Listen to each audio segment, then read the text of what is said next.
Man. Today we're going to talk about adding and subtracting fractions. So if you know anything about fractions, they're a part of a whole. So we're going to learn today how to add different kinds of fractions so that we can get the answer to a problem. So let's go to the board. Now that we're at the board, let's look at fractions, addition and subtraction. Let's get right into it. So for terminology, a fraction is a rational number shown as the division of two integers. The integers may be positive or negative. For example, we have fractions like 3/6, -4/8, 7/12, and -5/9. All of these are examples of a fraction. First, we're going to look at fractions that have the same denominator. For these, we're going to add the numerators, but not the denominators. So if they have the same denominator, we're going to line up both of the fractions. Then, if the denominator is the same, you add the numerators, or subtract. Then, you reduce or simplify. So for example, 3/5 plus 4/5. Well, since they have the same denominator, we'll just add the numerators, which would give us 7. We know the fifths are going to be fifths, so it's 7/5. Now the last step would be to reduce or simplify. So since we have more than 5/5, we know we have at least one whole. So we pull out the one whole, we reduce, and we end up with 1 whole and 2/5. Now we'll look at different denominators. So we find the least common denominator, or the LCD, or the least common multiple, LCM. With different denominators, first we'll line up the fractions, then we find the LCD or the LCM, and then we multiply each fraction by an integer that will convert to a common denominator. Then once the denominators are the same, we add or subtract the numerators as needed. Let's look at an example. 4/5 minus 4/6. Even though the numerators are the same, the denominators are not. 4/5 does not look anything like 4/6, so we can't add or subtract them right now. So what we have to do is find a way to make those denominators the same. The best way to do this is to use the least common multiple. So we can start listing multiples of those two denominators and see where they are the same. So we have the list of multiples of 5 and a list of multiples of 6. Now if you look, there's a 30 in each of these columns. So that means we can get both of these to be 30 by multiplying by these integers. So for 5s, we see that 5 times 6 gives us 30, so we're going to multiply that whole fraction, 4/5, by 6. And the 4/6, we can see that multiplying 6 by 5 gives us 30 as well, so that fraction we'll multiply by 5. This will give us two new fractions. 6 times 4 is 24, and 6 times 5 is 30, so that 4/5 becomes 24/30. The 4/6 we multiply by 5. 4 times 5 is 20, and 6 times 5 is 30, giving us two fractions that have the same denominator. Since we're subtracting here, now we can subtract the numerators. 24 minus 20 will give us 4.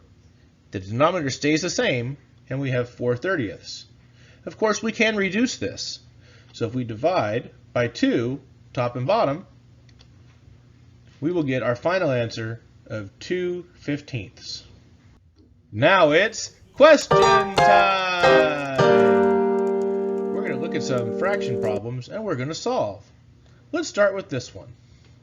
2/5 plus -4/5.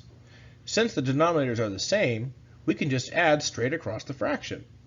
2 plus -4 will give us -2.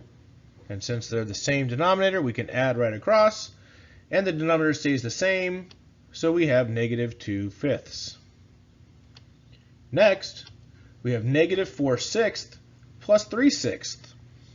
Well, again, since the denominators are the same, we can add straight across with the numerators. -4 plus 3 will equal -1/6. Let's look at one that does not have the same denominator. 9/12 plus -2/3. Since these do not have the same denominator, we're going to have to convert. If you think about the multiples of 3, we can multiply that fraction by 4 to make it into twelfths. And then we don't have to change the 9/12 at all. So if we multiply the negative 2/3 by 4, we get a new fraction. We keep the 9/12, keep the addition, and then we change that fraction by multiplying it by 4. 4 times negative 2 is 8. 4 times 3 is 12. So now we have a new fraction. Since both of these have the same denominator, again, we can add straight across. 9 plus negative 8 gives us positive 1/12. And that is our answer. Now here's some examples for you to try on your own. Feel free to pause the video if you need extra time, and we'll play some music for you while you're working. Good luck!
So now that we've learned about fractions, how to add them and subtract them, now you know how to get parts of a whole. So if this has been helpful to you, please like the video, subscribe, and leave any comments down below so I can help you out with any other math topics. And until next time, see you later.